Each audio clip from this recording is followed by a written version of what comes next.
Ethan sat alone on a worn park bench, the cold night air biting at his skin. His fingers trembled as he counted the few crumpled dollars left in his wallet, barely enough for food, let alone rent. His dreams of finishing college seemed to be slipping further away with every passing day. He stared at the ground, lost in thought, when the soft rustle of fabric broke his focus. An elderly woman, dressed elegantly in a flowing coat and a silk scarf that glimmered under the street lamp, took a seat beside him. Her presence felt warm, almost comforting, despite the chill of the night. She introduced herself as Margaret, her voice gentle yet commanding, as if she carried a lifetime of stories. They spoke about life, dreams, and the struggles of surviving in a world that often felt unforgiving. Ethan found himself opening up to her in a way he hadn't with anyone in years. Then, without warning, she made an offer so unexpected it left him breathless. She wanted him to marry her, not for love or money in the usual sense, but for companionship. No conditions, no expectations, just someone to share her days with. Ethan was stunned, unsure if it was some strange joke or an act of kindness too unbelievable to trust. Margaret smiled, her eyes filled with sincerity. She explained that she had more than enough wealth but very little joy in her life. She wanted someone to talk to laugh with, to remind her of what it felt like to live with hope.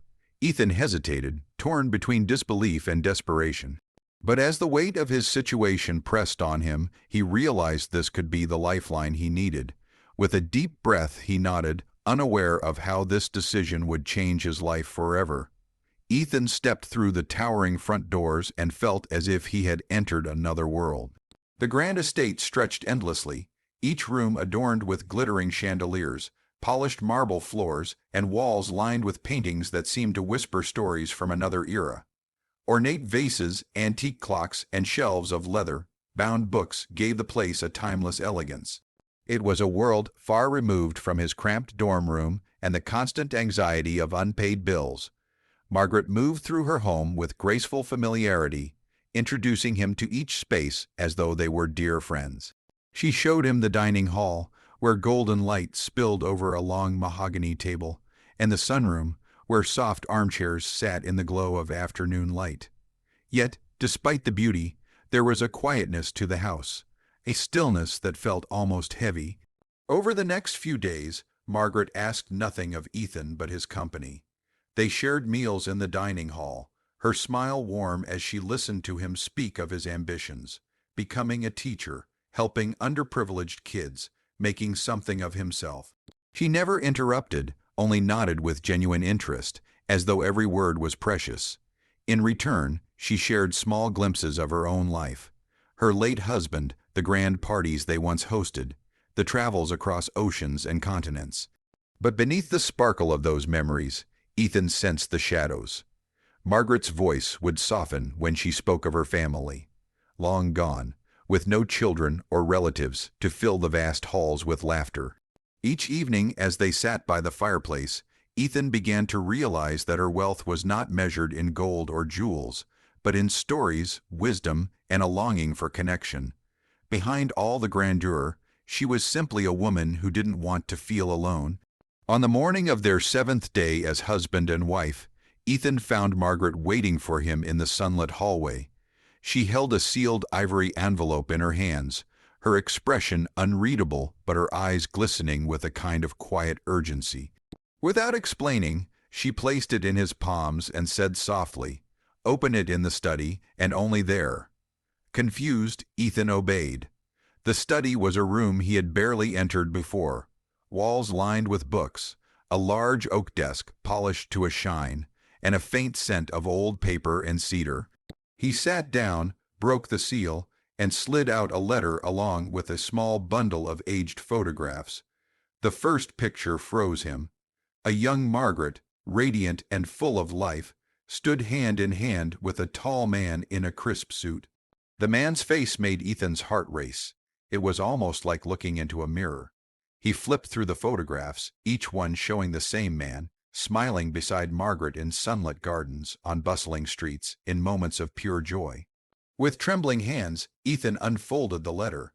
Margaret's handwriting was delicate yet firm.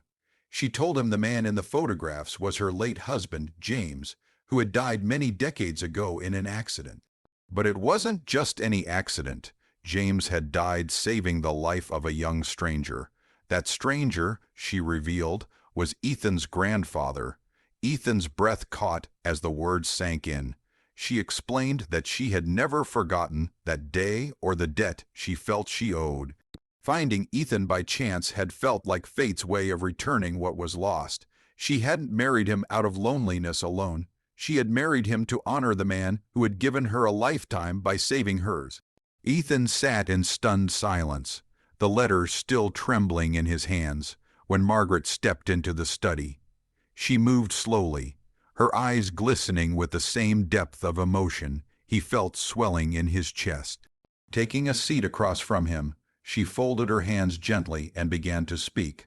"I never expected to find you," she said softly, her voice carrying the weight of decades. "That night in the park, I wasn't looking for company. I was searching for meaning, and then I saw your face, the same face I had loved so many years ago. It was like fate had led me straight to you." She paused, her breath quivering. "Ethan, I didn't marry you because I needed someone to take care of me. I married you because I wanted to take care of you. Your grandfather gave me a lifetime when his life could have ended that day. I have never been able to repay that debt. Until now." Margaret reached into a leather folder and pulled out a thick set of documents.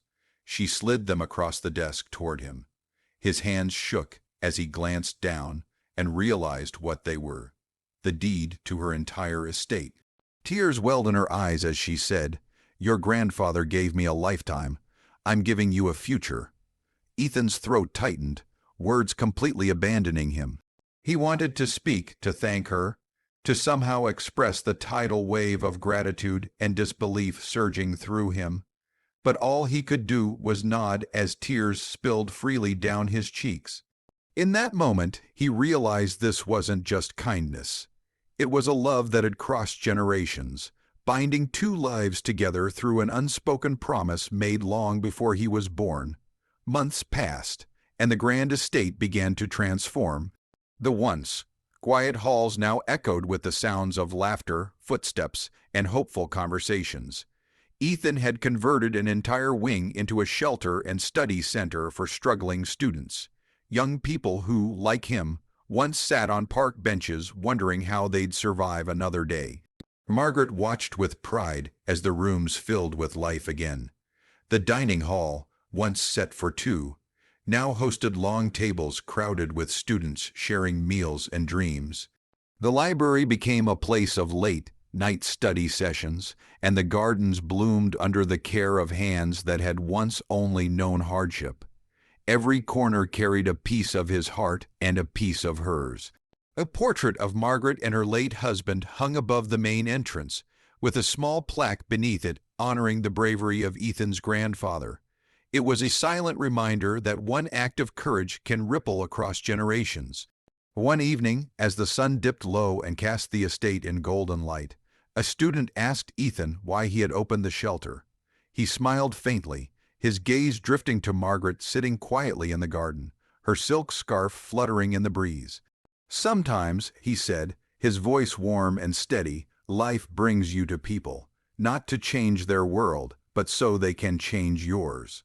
The camera would linger on his face, then slowly pan to the house filled with life and hope, before fading to black, leaving behind the truth that kindness, once given, never truly dies. It simply finds new hands to carry it forward. Ethan's journey began in desperation, a young man with nothing left but a handful of crumpled bills and fading dreams.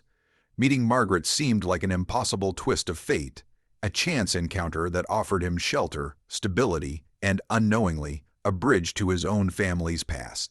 What began as an unlikely marriage turned into the uncovering of a story that spanned generations, rooted in sacrifice, gratitude, and the invisible threads that tie lives together. Margaret's revelation, that Ethan's grandfather had once saved her husband's life, was more than a touching coincidence. It was proof that acts of courage and kindness never truly fade. They live on, quietly shaping the future in ways no one could predict. Her gift of the estate was not just material. It was a gesture that carried decades of love, loss, and honor. With her trust and generosity, Ethan found his purpose, transforming her home into a place of hope for others like him. Together, they turned loneliness into connection, wealth into opportunity, and an old debt into a living legacy. In the end, their story was not about wealth, age, or even the circumstances that brought them together. It was about how one selfless act, whether made in a moment of bravery or over the course of a lifetime, can echo through time, touching hearts and changing lives long after the moment has passed. It was proof that sometimes the people we meet are not chance encounters at all. They are answers to promises made long before we ever knew they existed.